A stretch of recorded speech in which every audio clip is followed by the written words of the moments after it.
chocolate mousse topped brownies, and a very special intro that was made for me by a YouTube user by the name of Daiki Sato and Little Miss Latte. Thank you so much. It's awesome. Let's see what's cooking. Let's get the facts. Let's see what's cooking. It's time for Yo-Yo Banks 12.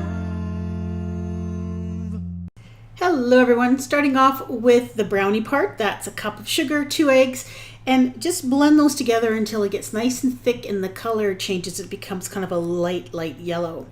Then you're going to blend in 3/4 of a cup of butter that's been softened to room temperature.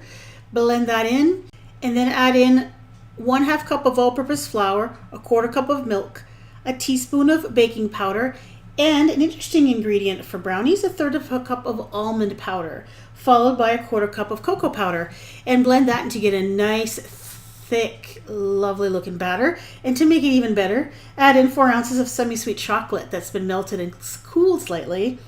And then 1 cup of chopped nuts. I'm using pecans. Of course, you can leave these out if you don't want them. Now this batter is going to go into just a regular 9-inch cake pan. I'm using a springform pan because I wanted to unmold this when it was all done so that I could take photos of it and show you the layers on the sides and so on. So it's up to you of what kind of pan you want to use.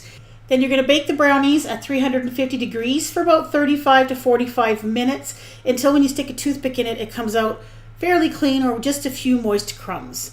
Now on to the chocolate mousse. In a medium-sized saucepan, you're going to place 1/2 cup of sugar and 4 medium egg yolks. I use large, it doesn't really matter that much. 1.5 cups of warm milk. Add in 1 teaspoon of cornstarch mixed with a little bit of water, a teaspoon of vanilla extract, and then just give that a stir. And then you're also going to add in a teaspoon of cornstarch that's been diluted into a little bit of water. For whatever reason, I edited that out, but it's in there. Then you're going to cook this over medium-low heat until it starts to thicken up and it coats the back of your spoon.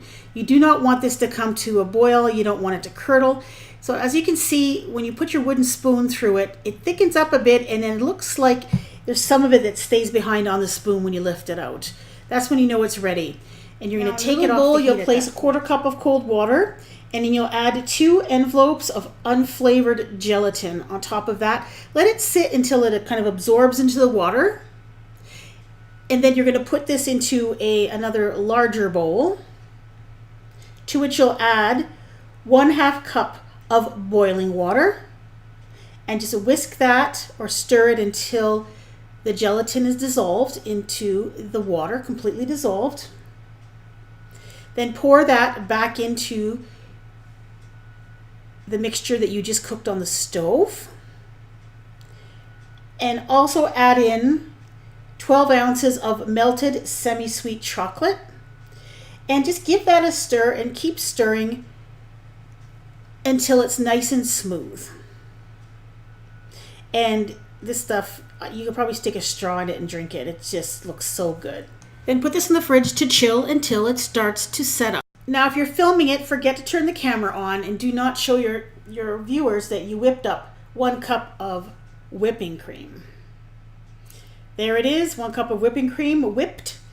Put it in the bowl, and you're going to fold this in. Fold it gently but thoroughly until it's completely combined. And you'll see as we go on here, the color is going to lighten up. And I actually switched to an electric mixer on low speed because I was having a hard time incorporating it all. And it turned out awesome even with an electric mixer. So don't worry about using electric mixer right off the bat. Then you're going to pour that on top of your cooled and baked brownies. Make sure the brownies have been cooled enough. Spread it out and then put it in the refrigerator and allow it to set for a couple of hours before you unmold it.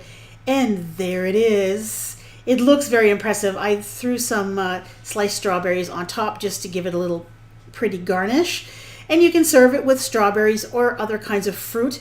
Or what I think I would prefer is if you serve this drizzled with some chocolate sauce. That would even be better. Now you could save some time in this recipe by using a boxed brownie mix for the base. The brownie itself was okay. It was not the best brownie I've ever had. It was a little on the dry side. I think I probably would use one of my other go-to brownie recipes before I use this one again.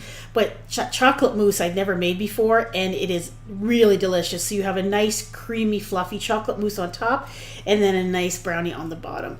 An excellent fancy dessert that you can serve to guests or for somebody special. Brownies are my passion, truly my passion. And I have a lot of them on my channel, and I've conveniently grouped them together into a playlist, and you can have every kind of brownie you can imagine on this playlist. Go check it out. Thanks for watching.